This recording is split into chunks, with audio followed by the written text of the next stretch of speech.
Hello friends, সবাইকে আমার ভালোবাসা ভরা নমস্কার জানিয়ে শুরু করছি নীলিমা রেসিপির আরেকটি নতুন পর্ব।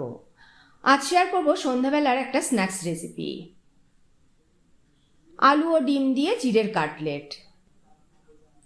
এই স্ন্যাক্সটা থাকলে সন্ধ্যাবেলার চায়ের আসরটা দারুণ জমে যাবে।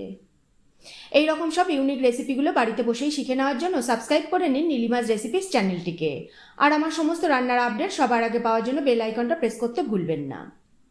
তাহলে চলুন চিড়ের কাটলেটটা আমরা বানিয়ে ফেলি। প্রথমে আমি চিড়েটাকে জল দিয়ে ভালো করে ধুয়ে নেব।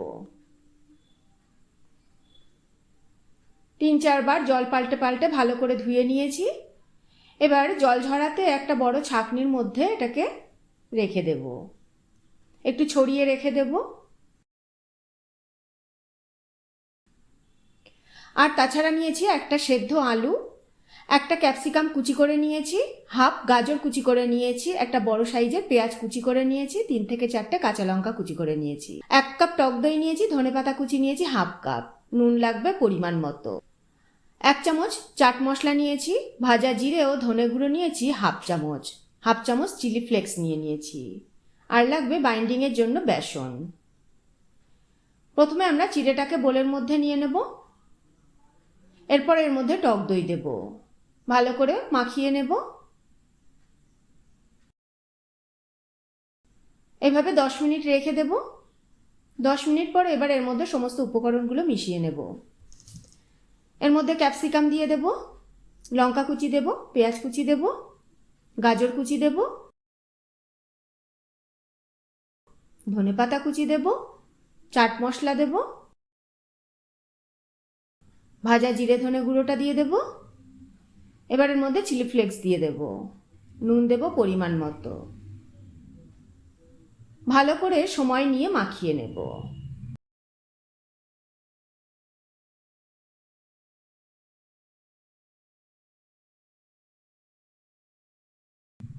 এবার একটা ডিম ফাটিয়ে দিয়ে দেবো, এর মধ্যে মাখিয়ে নেব ভালো করে।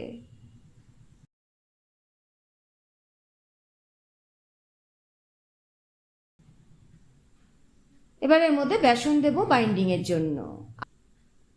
আপনারা চাইলে বেসনের বদলে ব্রেড ক্রাম্বসও ব্যবহার করতে পারেন। ভালো করে মাখিয়ে নেব সমস্ত কিছু।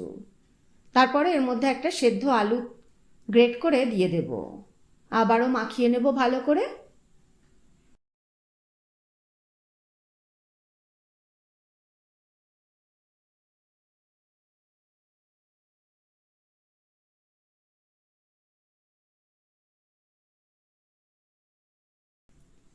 এবার একটা বাটির মধ্যে 2টো ডিম নিয়ে সামান্য একটু নুন দিয়ে ফেটিয়ে নেব।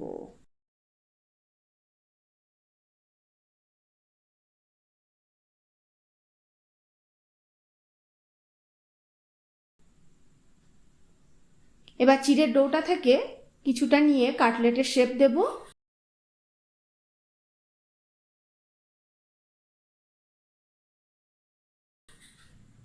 এরপরে ডিমের গোলায় চুবিয়ে ব্রেড ক্রাম্বসে কোট করে নেব।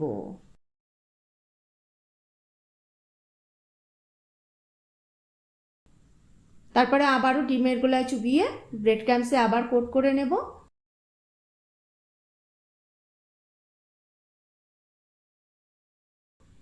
এইভাবে সব কাটলেটগুলো আমরা বানিয়ে নেব ডবল কোট করে।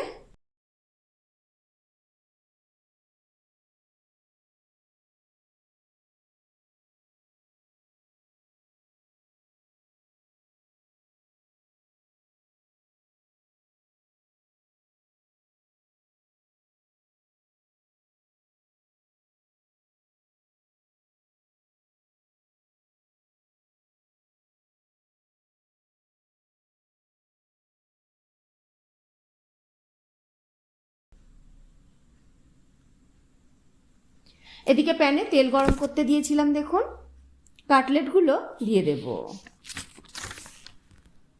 ভালো করে 2 পিঠ লাল লাল করে ভেজে নেব।